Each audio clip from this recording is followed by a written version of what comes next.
पति की लाश पड़ी हुई थी और मेरी सास ने मुझे मार कर घर से निकाल दिया। मैं रोती हुई जा रही थी कि अचानक मेरी नज़र एक औरत पर पड़ी जो गोद में बच्चा उठाए चिल्ला रही थी कि कोई मेरी मदद करो वरना बच्चा मर जाएगा। मेरे पास उस वक्त 1000 के नोट थे, मैंने उसे दे दिया। वो खुशी से मुझे दुआएं देती हुई बोली, बेटी तू वापस अपने घर चली जा, तुझे ऐसी खुशी मिलेगी जो आज तक कभी किसी औरत को ना मिली होगी। मैं हैरान हुई कि भला मुझे क्या मिल सकता है, पर उस औरत की बात सुनकर मैं वापस अपने ससुराल आई। पर जैसे ही मेरी नज़र मेरे पति की लाश पर पड़ी तो मेरे सर पर आसमान टूट पड़ा। मेरे पति आज रोज़ से जल्दी अपने काम से घर आ गए थे। मैंने उनसे कहा, जल्दी से नहा लीजिए, तब तक मैं खाना लगा देती हूँ। मैं और मेरी सास खाना खा चुके थे, सिर्फ मेरे पति ही बचे थे। मैं किचन में गई और जल्दी से फ्रिज खोली तो दोपहर की बची हुई सब्जी थी। मैंने जल्दी से गर्म किया और साथ में ताज़ी रोटियां भी बना ली। उसके बाद मैंने चूल्हे पर चाय के लिए पानी चढ़ाया, क्योंकि हम सब की आदत थी खाने के तुरंत बाद हम चाय पीते थे। मैं खाना लेकर बाहर आ गई। मेरे पति और सास चौकी पर बैठे हुए थे। मैंने खाना लाकर अपने पति के सामने रख दिया।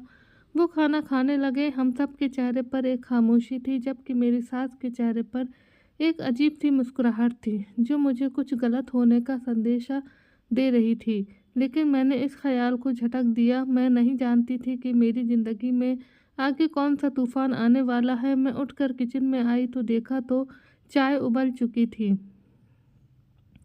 मैंने चाय कप में छानी और ट्रे उठाकर बाहर निकल गई, लेकिन आगे का मंजर देखकर मेरे हाथ से ट्रे नीचे गिर गया और जैसे लगा किसी ने मेरी जान निकाल दी हो। मेरे पति चौकी पर लेटे हुए थे और जोर जोर से अपना सीना मसल रहे थे। मेरी सास घबरा कर उनके हाथ पैर मल रही थी और साथ साथ कह रही थी, क्या हुआ अजीत, तुझे क्या हुआ, कुछ तो बता। मेरी सास चिल्ला चिल्ला कर रो रही थी। उनकी हालत देखकर मैं भागते हुए अपने पति के पास आई और उन्हें देखकर मैं भी चिल्लाने लगी। मेरे पति का सारा जिस्म नीला पड़ गया था और उनके मुंह से सफ़ेद झाग निकल रही थी।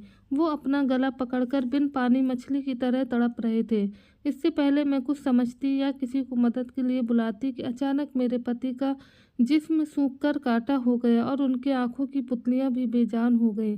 2 मिनट में मेरी पूरी दुनिया ख़त्म हो चुकी थी। मेरे पति मुझे और अपनी माँ को अकेला छोड़कर इस दुनिया से जा चुके थे।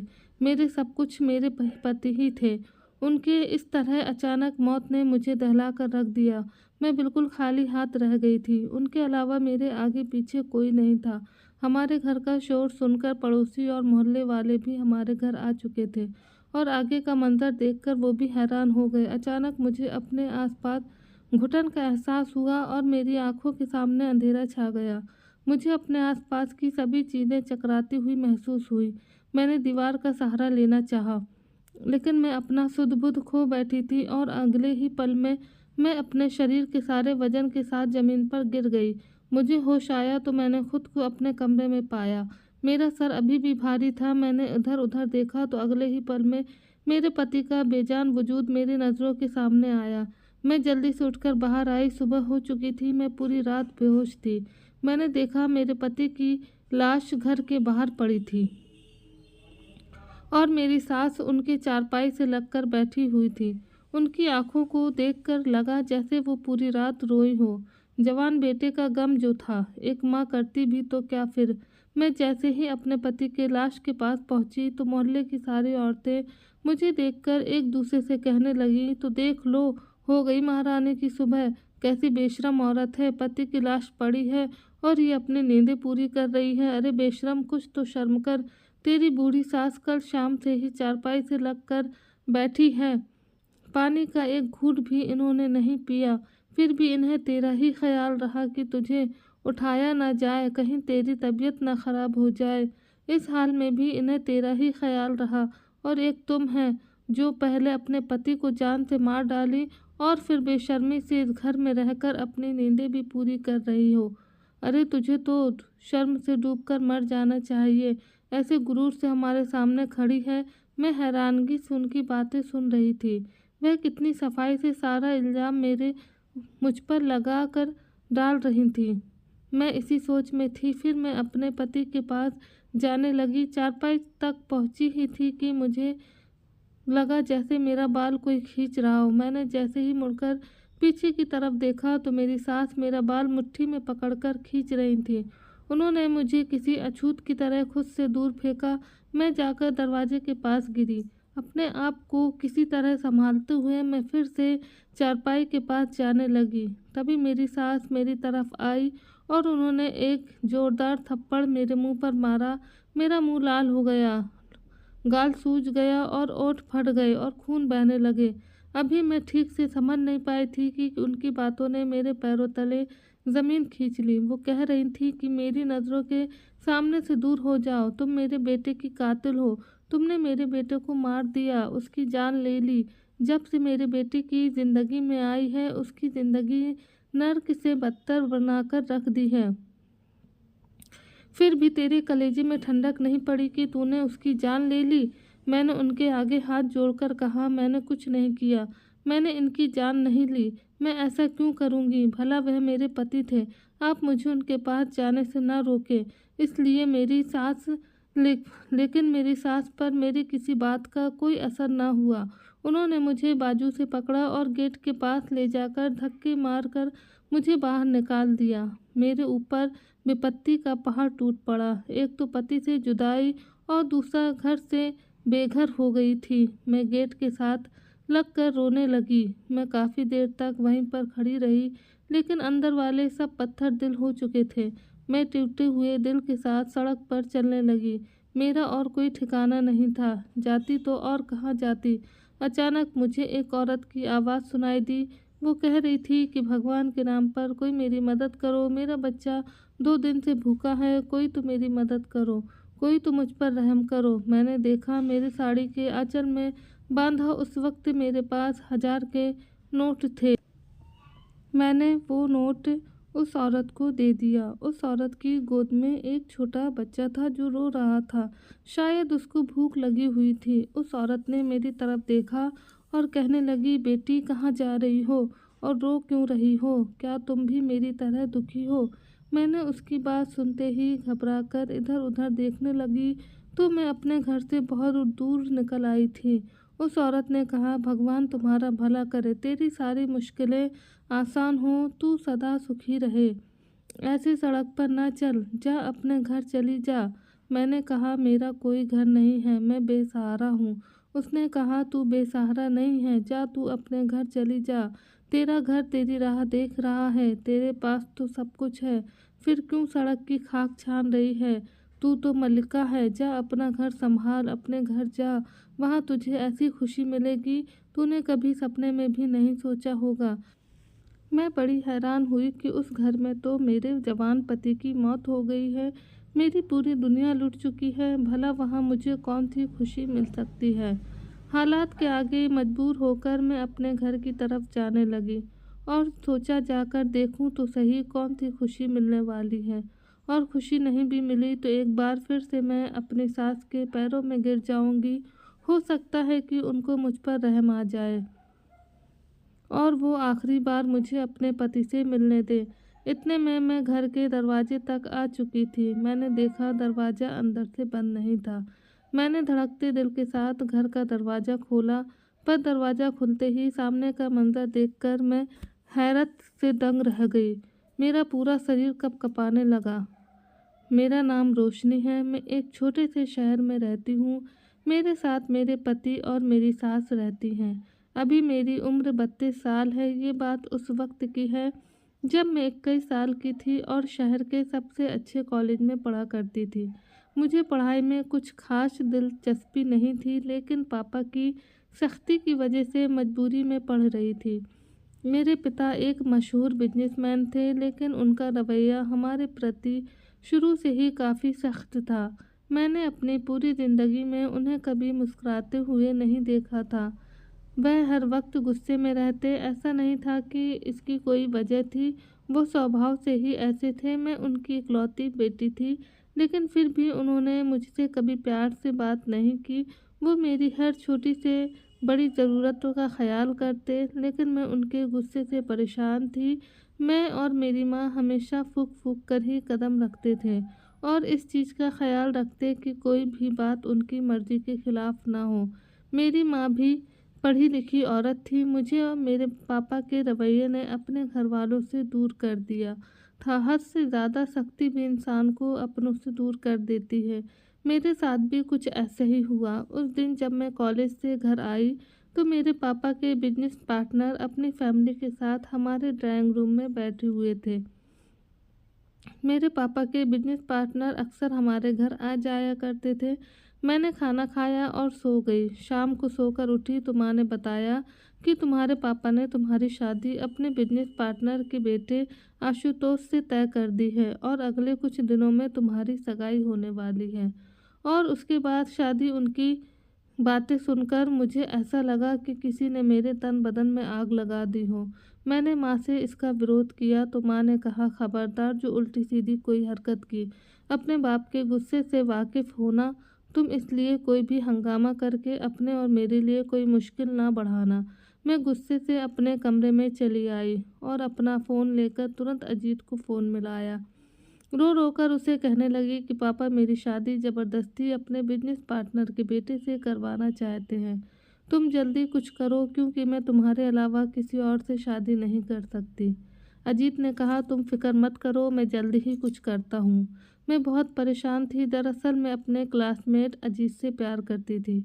अजीत दिखने में ठीक ठाक था। उसका ताल्लुक़ एक मिडिल क्लास घराने से था, लेकिन मैं उसके लिए कुछ भी कर सकती थी क्योंकि वो बहुत अच्छा था। उसके घर पर सिर्फ उसकी माँ और वो रहते थे। उसके पिता बहुत पहले ही गुजर चुके थे। उसकी बड़ी बहन थी जिसकी शादी बहुत पहले ही हो चुकी थी। अजीत के पिता का एक छोटा सा कारोबार था जिसको अब अजीत ही संभालता था।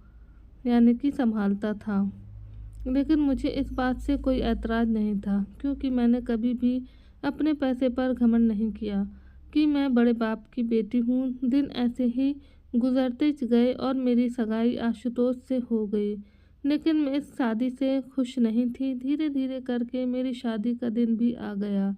मेरी शादी के एक हफ्ते पहले अजीत और उसकी माँ मेरे लिए रिश्ता लेकर आए थे। ये सब देखकर मेरे पिता ने उनको बेइज्जत कर घर से निकाल दिया और मुझसे मेरे मोबाइल भी ले लिए। मैं बहुत ज़्यादा उलझन में थी कि अब मैं क्या करूं। जिस दिन मेरी शादी थी उस दिन लगभग दोपहर 2 बजे मुझे तैयार होने पार्लर जाना था। माँ ने मेरी सहेली को मेरे साथ भेजते हुए कहा, टाइम से घर आ जाना। मैंने सहमति में अपना सिर हिला दिया और दोनों सहेलियाँ गाड़ी में बैठकर पार्लर जाने के लिए निकल गईं। मैंने जल्दी से अपनी सहेली के हाथ से मोबाइल ली और तुरंत अजीत के पास फ़ोन मिला दिया। अजीत ने पहले बहुत नाराज़गी जताई कि तुम्हारे पापा ने हमारे साथ अच्छा नहीं किया, उन्हें मेरी माँ की बेइज्जती नहीं करनी चाहिए थी, लेकिन फिर भी मैं तुम्हारी खातिर सब कुछ भुला देता हूँ।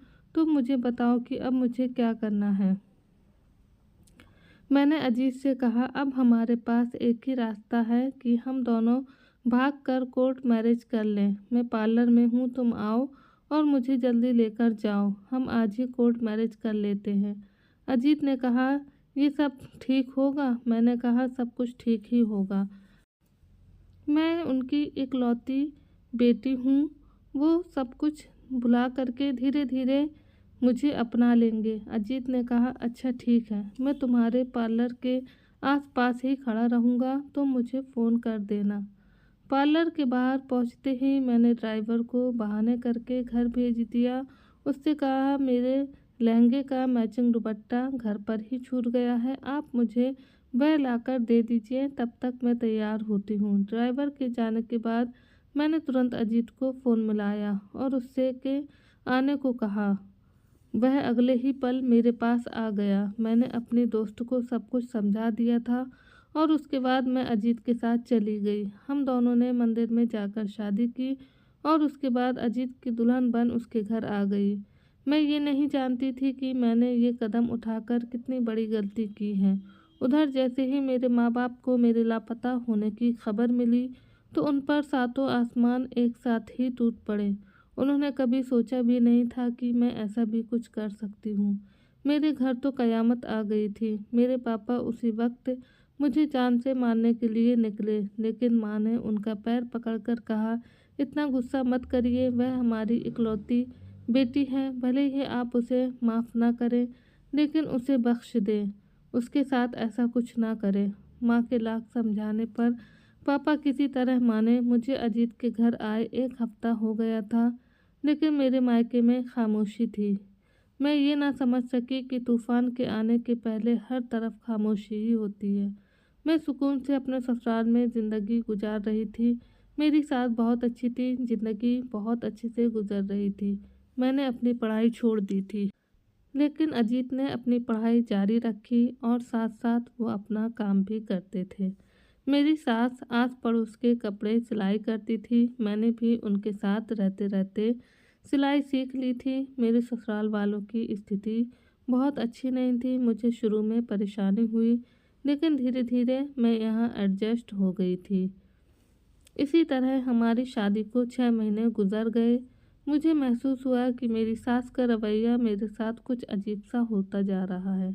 वो बार बार मुझसे कहती कि अब तुम्हें अपने माँ बाप से मिलने चले जाना चाहिए, क्योंकि तुम उनकी इकलौती बेटी हो। वह तुम्हें याद करते होंगे और अब तक तो उन लोगों ने तुम्हें माफ़ भी कर दिया होगा। लेकिन मेरे अंदर इतनी हिम्मत नहीं थी कि मैं अपने बाप के गुस्से का सामना कर पाती। उनकी बातों पर मैं हर बार कोई न कोई बहाना करके टाल देती। खैर, दिन गुजरते जा रहे थे। अजीत का रवैया भी मेरे प्रति कुछ अजीब सा होता जा रहा था।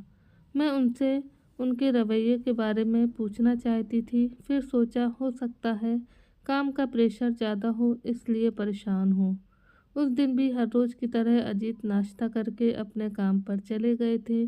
पीछे से मैंने अपने सारे काम निपटाए और सुकून से बैठ गई, क्योंकि अब मेरे पति को घर रात को ही आना था। कुछ देर बाद मैंने दोपहर का खाना बनाया और फिर मैंने और मेरी सास ने खाना खाया। खाना खाने के बाद मैं अपने कमरे में जाकर आराम करने लगी। तभी मेरे कानों में मेरे पति की मोटरसाइकिल की आवाज़ सुनाई दी। मुझे बड़ी हैरत हुई कि वो आज इतनी जल्दी कैसे आ गए। मैंने जाकर देखा तो मेरी सास बाहर आकर बैठी थी। उन्होंने अजीत से घर जल्दी आने की वजह पूछी, तो अजीत ने कहा आज कॉलेज की भी छुट्टी थी और दफ्तर में भी कुछ खास काम नहीं था, इसलिए जल्दी आ गया। मैंने अपने पति को खाना निकाल कर दिया और उसके बाद किचन में चाय लेने गई। वापस आई तो देखा मेरे पति अजीत मर चुके थे। मैं ये मंजर न देख पाई और बेहोश हो गई। जब मुझे होश आया तो सुबह हो चुकी थी। मैं अपने मरे हुए पति के पास जाना चाहती थी तो मेरी सास ने मुझे ये कहकर उनके पास न जाने दिया कि तुम कातिल हो, और यही कहकर उन्होंने मुझे घर से बाहर निकाल दिया। मैं रोते हुए सड़क पर चलती जा रही थी। तभी मेरे कानों में एक औरत की आवाज़ आई। उसे मदद की ज़रूरत थी। मैंने उसकी मदद की तो उसने मुझे दुआएं देते हुए घर जाने को कहा और साथ में ये भी कहा कि घर जाने के बाद तुझे ऐसी खुशी मिलेगी जो आज तक किसी औरत को ना मिली होगी। उसकी बातें सुनकर मजबूरन मैं घर पहुंची और जैसे ही दरवाज़ा खोला तो सामने का मंजर देख मेरे होश उड़ गए। दरवाज़ा खोलते ही मेरे ऊपर फूलों की बारिश होने लगी। गुलाब की ताज़ा पत्तियां मेरे ऊपर गिरती जा रही थी। मैंने नज़र उठाकर देखा तो मेरे पति की लाश गायब थी और साथ ही साथ सारे लोग भी गायब थे। घर को फूलों की मदद से सजाया गया था। फूलों से दरवाजे से लेकर अंदर पहुंचने का एक रास्ता बनाया गया। ये सब देखकर मैं बड़ी हैरान हुई कि ये क्या है। ये तो मातम वाला घर था, यहाँ तो मातम होना चाहिए था। तो ये सब क्या है? मेरे पति की लाश कहाँ गई? मेरी सास कहाँ गई? मुझे कुछ समझ में नहीं आ रहा था। मैं उन फूलों की पत्तियों से गुजरते हुए घर के अंदर गई। मेरी सास के कमरे से बातों की आवाज़ आ रही थी। अंदर से आने वाली आवाज़ सुनकर मुझे अपने कानों पर यकीन न हुआ और मुझे उस औरत की बातें सच लगने लगी। उसने सच ही कहा था। मैं बेसहारा नहीं बल्कि भोली और कम अकल हूँ। मेरी नाक के नीचे इतनी घिनौनी साजिश रचाई गई, लेकिन मैं बेखबर रही। कैसे मोहब्बत की आड़ में मेरे साथ इतना गंदा खेल खेला गया। मुझे बेतहाशा खुद की कम अकली पर गुस्सा आया। मैंने कैसे एक शख्स पर इतना मौका दे दिया कि वह आकर मेरी ज़िंदगी से खेल गया। मेरी सास मेरे पति से कह रही थी, सारी तैयारी हो गई है, तुम जाओ और उसे कहीं से भी ढूंढ कर लाओ। मेरे पति ने कहा, मैं तो उसकी नज़र में मर चुका हूँ, वो कैसे आएगी मेरे साथ? फिर मेरी सास ने कहा, वो बहुत भोली है, तुम उसके सामने कोई बहाना कर देना, कह देना कि मैं बेहोश हो गया था, तो लोगों ने मुझे मुर्दा समझ लिया। तो इसमें मैं क्या कर सकता हूँ? कुछ भी करके किसी भी कीमत पर उसे वापस लेकर आओ। तुम जानते हो ना कि जिस मकसद के लिए तुमने उससे शादी की थी वह अब जाकर पूरा हुआ है। अब उसे ऐसे तो नहीं जाने दे सकते ना। कितना इंतज़ार किया था मैंने इस दिन का, कि मैं इतनी खुशी हुई थी जब तूने मुझे आकर बताया कि तुमने एक बहुत अमीर लड़की को अपने जाल में फंसा लिया है। लेकिन मुझे क्या पता था कि उसका खड़ूस बाप इतना सख्त होगा। जब तुम दोनों भागे तो मैं यही समझी कि वह अपनी इकलौती औलाद को माफ़ कर देगा, लेकिन नहीं, उस बुढ़े ने तो सारा प्लान ही चौपट कर दिया।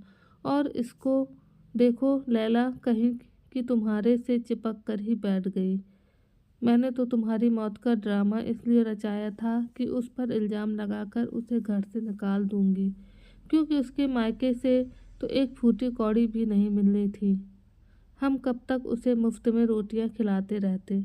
इसलिए मैंने जानबूझकर तेरे खाने में बेहोशी की दवा मिलाई और स्प्रे से झाग भी लगा दी, और खून का क्या सारा जरा सा कट लगा और तेरे नाक और मुंह खून से भर गए। मैं हैरत से खड़ी उनकी बातें सुन रही थी। अभी और क्या क्या सुनना बाकी थे। अगली बात सुनकर तो ये लगा जैसे कयामत तो अब आई। पहले तो बस छोटे मोटे झटके थे। मेरी सास की अगली बात ने मेरे जिस्म से जान निकाल दी।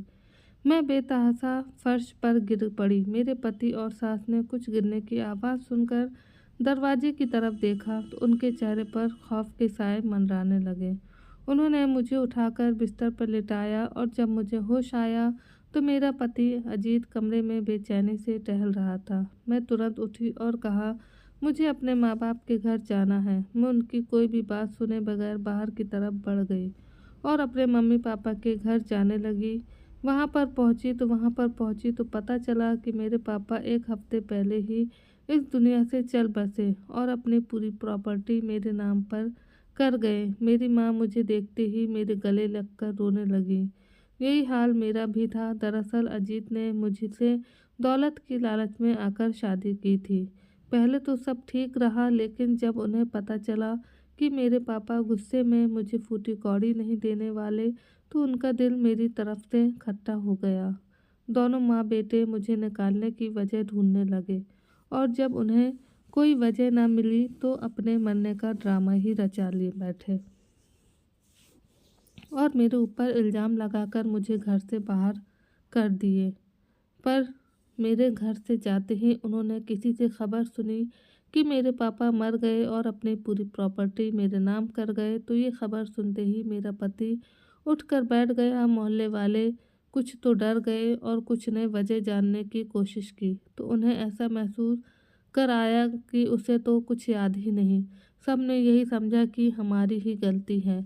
हमने बेहोशी को मौत समझ लिया। एक एक करके सारे लोग वहाँ से चले गए। मेरी सास और मेरे पति प्रॉपर्टी की लालच में अब मुझे वापस लाना चाहते थे ताकि मेरी पूरी प्रॉपर्टी अपने नाम करवा सके, और इसीलिए उन्होंने मुझे खुश करने के लिए मेरे स्वागत का पूरा इंतज़ाम किया। लेकिन मैंने भी फैसला कर लिया था कि मैं उन्हें कभी माफ़ नहीं करूँगी। शाम होते ही मेरे पति और मेरी सास मेरे घर आए और मुझसे माफ़ी मांगने लगे, लेकिन मुझ पर उनके किसी भी बात का कोई असर नहीं हुआ।